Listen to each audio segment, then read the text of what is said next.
નમસ્કાર. રામાણીજ ઇન્સ્ટિટ્યૂટની સંઘર્ષ ગાથામાં આપનું ફરીવાર હું સ્વાગત કરું છું. જે ગુજરાત ગૌણ સેવા પસંદગીની પરીક્ષા લેવાની પેટા હિસાબની સબ ઓડિટરની એમાં રામાણીજ ઇન્સ્ટિટ્યૂટના 153 જેટલા વિદ્યાર્થીઓ પાસ આઉટ થયેલા છે. સમગ્ર ગુજરાતમાં અત્યારે રામાણીજ ઇન્સ્ટિટ્યૂટનો ડંકો વાગી રહ્યો છે.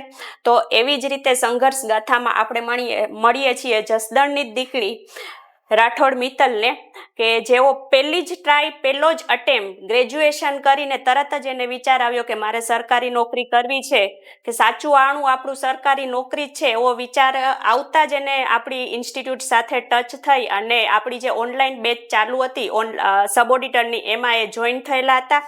તો એ રામાણીજ ઇન્સ્ટિટ્યૂટથી કઈ રીતે પરિચિત થયા, એની કઈ રીતે સંઘર્ષ ગાથા એને આગળ વધાવી, એ આપણે મિત્તલને જ કહીશ કે એ સંભળાવે કે એમની સંઘર્ષ ગાથા કઈ રીતે પહેલી જ ટ્રાયમાં એને સબ ઓડિટરની પરીક્ષા પ્રાપ્ત કરી. મિત્તલ, પહેલા તો તમને ખૂબ ખૂબ અભિનંદન કે તમે પહેલી ટ્રાયમાં આટલી મોટી સફળતા પ્રાપ્ત કરી છે અને તમારો કઈ રીતે સંઘર્ષ ગાથા રહી પરીક્ષાની પહેલેથી છેલ્લે સુધી, એ ગાથા આપણા વિદ્યાર્થીઓને જણાવો. Okay, thank you. પહેલા તો રામાણીજ ઇન્સ્ટિટ્યૂટનો ખૂબ ખૂબ આભાર કે એમના સપોર્ટ વગર કંઈ શક્ય જ નહોતું.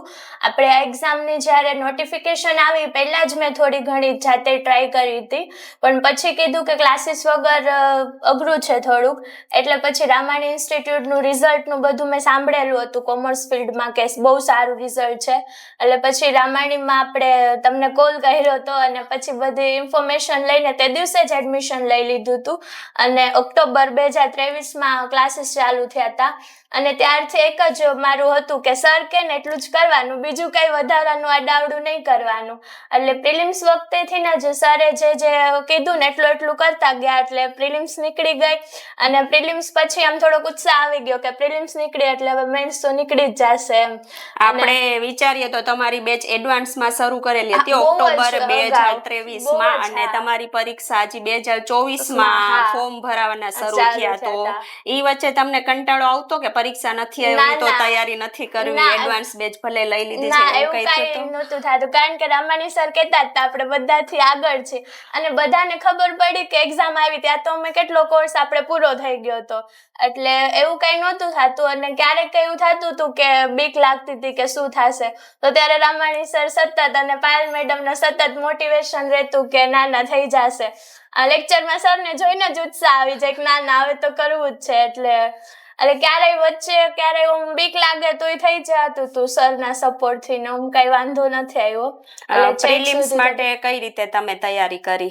પ્રિલિમ્સ માટે આપણે પહેલા તો બધા લેક્ચર હતા એ બધા કર્યા અને પછી નોટ્સ ને એવું બનાવ્યું હતું. પછી આપણે જે મોક ટેસ્ટ લેતા હતા એ બધી મોક ટેસ્ટ સોલ્વ કરીને એમાં પછી ક્યાં માર્ક્સ કપાય છે એ બધું ચેક કરીને પાછું એ ટોપિક ને વધારે એના પર ધ્યાન દીધું.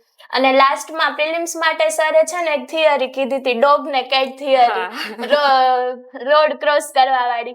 એ બહુ કામ લાગી કારણ કે આપણે પ્રિલિમ્સ ના એમસીક્યુ એવા હતા કે છોકરાઓ બી ગયા હતા જોઈને.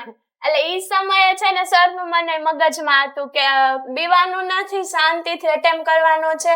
એટલે પ્રિલિમ્સમાં એ બહુ કામ લાગ્યું સરની થિયરી અને પછી થઈ ગયું. અને મેન્સમાં મેં ઓનલાઈન કોર્સ કર્યો હતો, તો એમાં આપણે બધા જે ક્વેશ્ચન પેપર તમે મોકલતા હતા એ જાતે લખીને બધું કર્યું એટલે થઈ ગયું. એટલે ડોગ કેટ વાળી થિયરી એવી હતી કે બિલાડી જ્યારે રસ્તો ઓળંગે ત્યારે એનું ધ્યાન એક જ જગ્યાએ કે મારે રસ્તો ઓળંગવો છે એટલે એ ઓળગી જ જાય છે, અને ડોગ છે એ ત્યારે આમ ફરે છે એટલે એ રોડ છે એ રસ્તો છે એ ઓળંગી શકતા નથી. એટલે તમે પણ એક જ ગોલ ફિક્સ રાખો, આગળ વધવું છે તો તૈયારી એક જ પરીક્ષાની કરો જેથી કરીને તમને સફળતા જલ્દી મળી શકે. જેમ કે આમને પહેલી જ પરીક્ષામાં આટલી મોટી સફળતા મળી છે.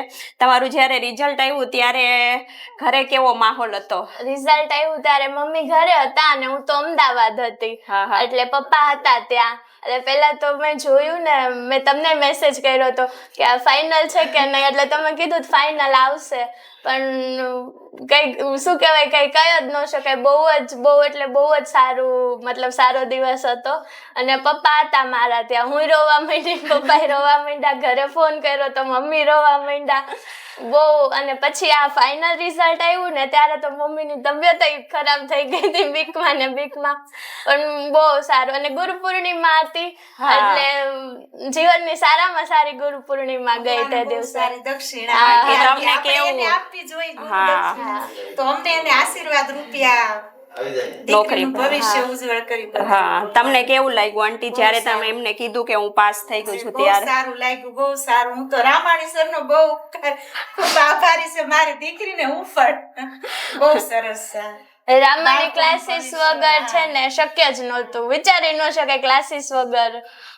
હું દરરોજ જે તમને સવારે 4 વાગે ઉઠાડતી ત્યારે હા. તમે ઉઠી જતા કે હા, નહીં? મેડમ ને મેસેજ તમારો આવતો ને અમે મેસેજ મને કરતા પણ કે કહેતું, હા. મમ્મી આજે મેડમે કીધું છે, મારે વહેલું ઉઠવાનું છે. હું કહું, એટલે "મેડમ કહે એટલે હું-" મેડમ ઓનલાઈન હતા ને તો એમ સપોર્ટ કરતા હતા કે અમે સવારમાં વહેલા ઉઠી જાય, મેસેજ કરતા હતા ને એવી રીતના બહુ ધ્યાન રાખતા હતા. સતત સફરમાં ક્યારે એકલું નથી લાગ્યું. હા. અમારે એકલાની એક્ઝામ છે એવું નથી લાગ્યું. ક્લાસીસ ના બધા એક હારે હતા ને થઈ ગયું. અને આમાં તમારો પૂરેપૂરો સપોર્ટ છે હો. તમે એક સહયોગી છો. હા, મિત્તલે સબઓડિટરની પરીક્ષામાં સફળતા પ્રાપ્ત કરી છે, તો આપણે એમને એવી શુભેચ્છા આપીએ કે હજી એમને એઓની પરીક્ષા પણ આપી છે, એમાં પણ એમને જોઈએ એવું રિઝલ્ટ પ્રાપ્ત થાય અને તમે પણ હજી ક્લાસ 1-2 સુધી પહોંચો એવી ખૂબ ખૂબ શુભેચ્છા આપું છું. અને રામાણી ઇન્સ્ટિટ્યૂટ કહે જ છે કે જબ તક તોડેંગે નહીં તબ તક છોડેંગે છોડેંગે નહીં. નહીં. Thank you.